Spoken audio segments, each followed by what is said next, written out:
Eu quero falar com você mesmo que tem dificuldade de orar, que percebe que a sua vida espiritual está estagnada e um dos principais motivos é a falta de oração.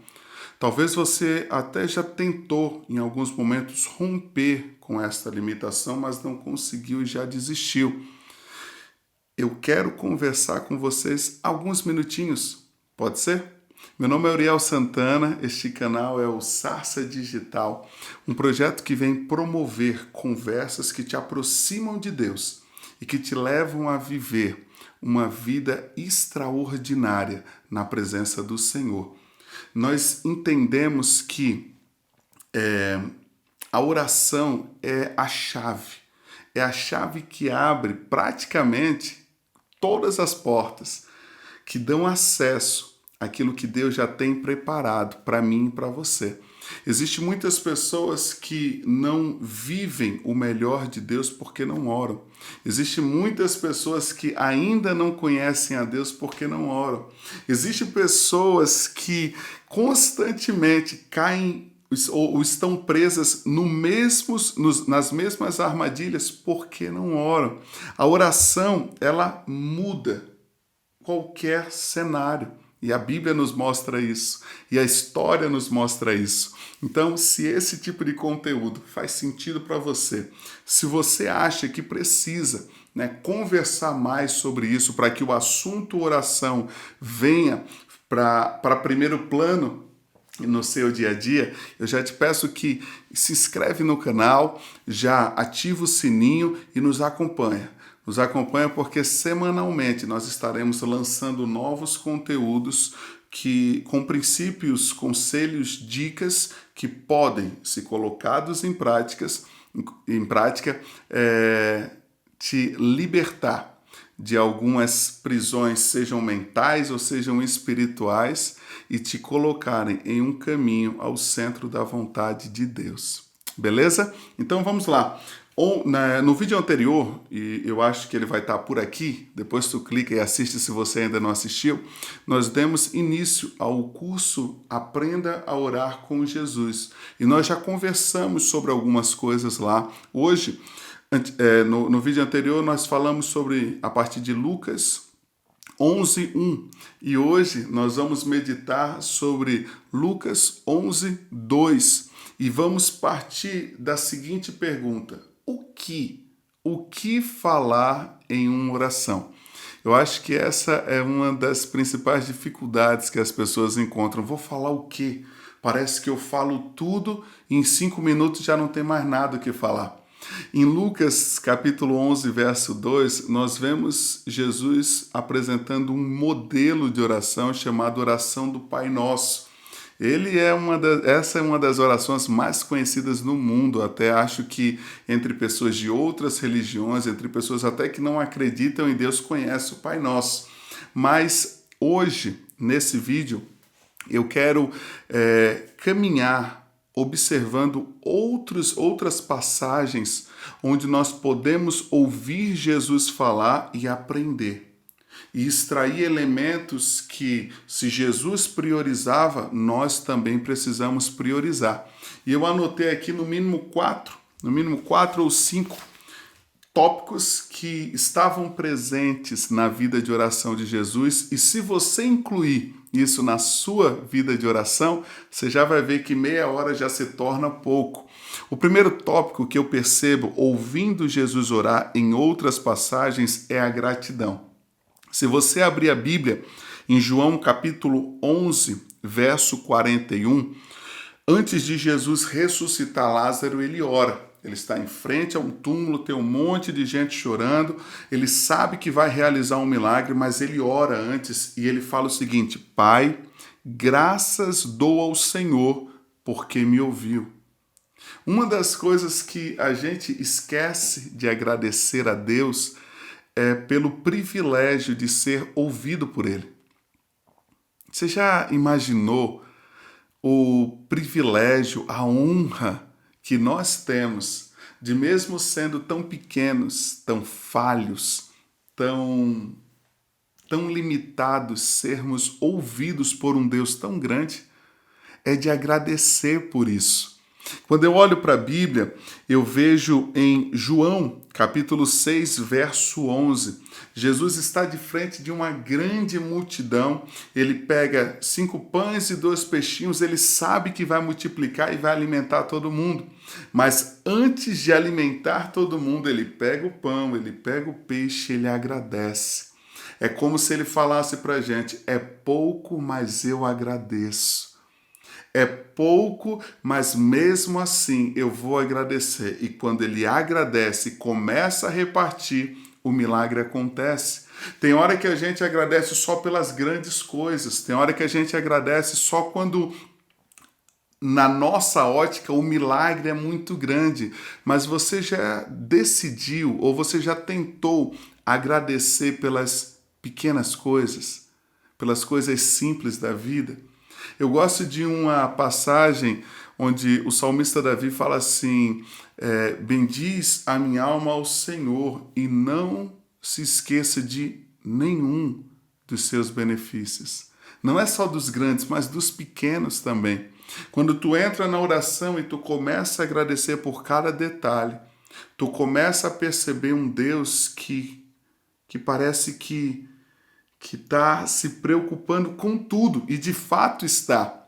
E se nós estamos aqui, não é porque somos bons, mas porque Ele se preocupa com cada detalhe. Não é porque a gente atentou, é porque Ele se preocupa com cada ponto, com cada aspecto da nossa vida. E Jesus sabia disso e agradecia.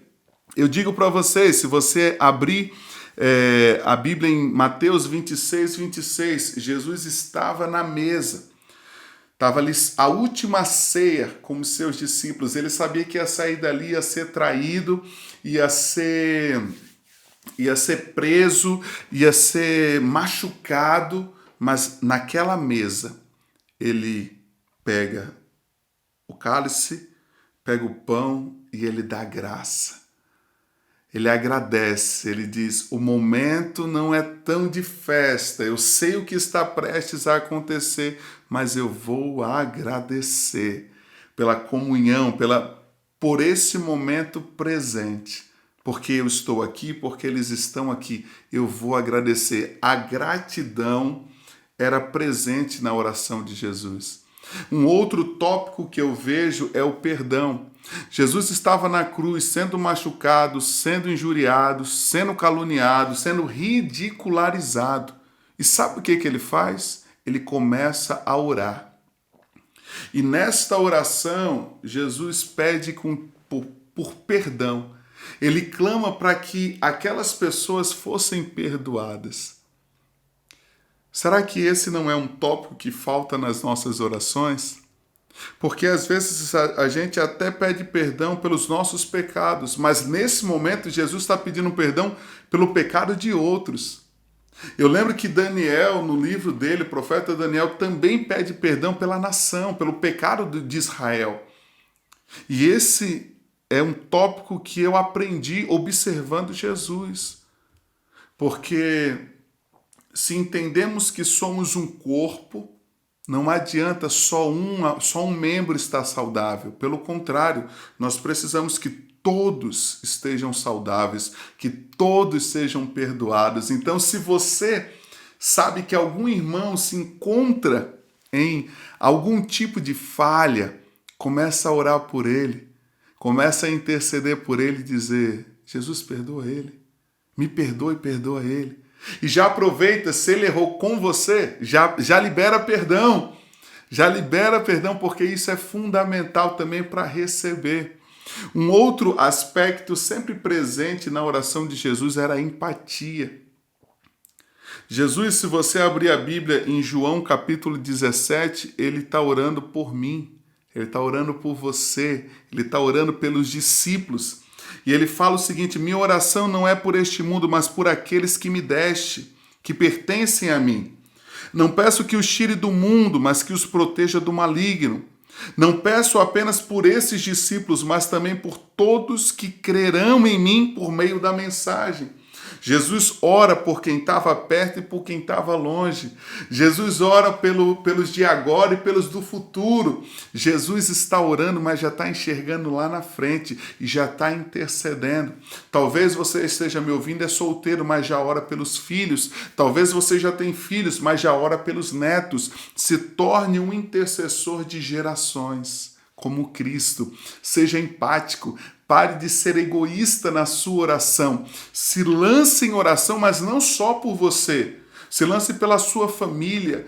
Ore pela sua nação, pela sua igreja, pelos seus pastores. Ore pelos seus vizinhos, pelos amigos que ainda não conhecem Jesus. Torne a sua oração um catalisador de milagres na vida de outros. E para encerrar, algo muito importante que nós vemos na vida de oração de Jesus é a submissão. Jesus estava no jardim do Getsêmani, estava angustiado, sabia que a cruz o esperava. E ao invés de pedir por livramento, ao invés de insistir para ser talvez até substituído, não, ele fala o seguinte: ó Jesus, ó Deus, Pai, se for possível, passa de mim esse cálice, mas seja feita a tua vontade. Eu tenho um desejo, eu tenho um pedido, mas a tua vontade é mais importante. Eu queria que acontecesse diferente, mas a tua vontade é que deve prevalecer. Às vezes nós vamos para cima de Deus com tantos argumentos e com listas prontas de pedidos, dizendo: Jesus, tem que fazer isso e aquilo, e esquecemos de submeter a nossa lista à lista dele. Esquecemos de nos submeter ou submeter a nossa vontade à vontade dele. E com isso, deixamos de viver o melhor de Deus. Porque a Bíblia diz que da mesma forma que os céus estão distantes da terra, os caminhos e os pensamentos de Deus são muito maiores e vão muito mais além dos nossos.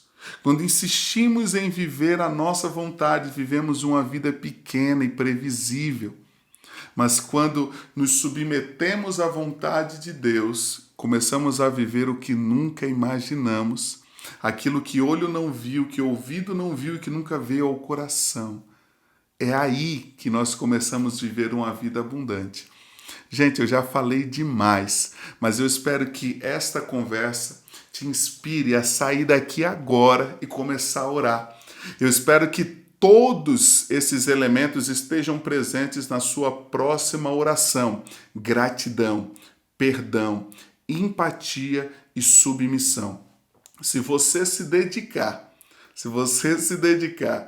pelo menos por 5 minutos em cada um desses tópicos, tu já está chegando perto da meia hora. Mas eu sei que se você for agradecer de fato por tudo que o Senhor já fez e por tudo que o Senhor está fazendo, essa conversa vai longe. Se esse conteúdo de alguma forma falou com você, curte esse vídeo. Se surgiu alguma dúvida, comenta que eu quero tentar responder na próxima semana.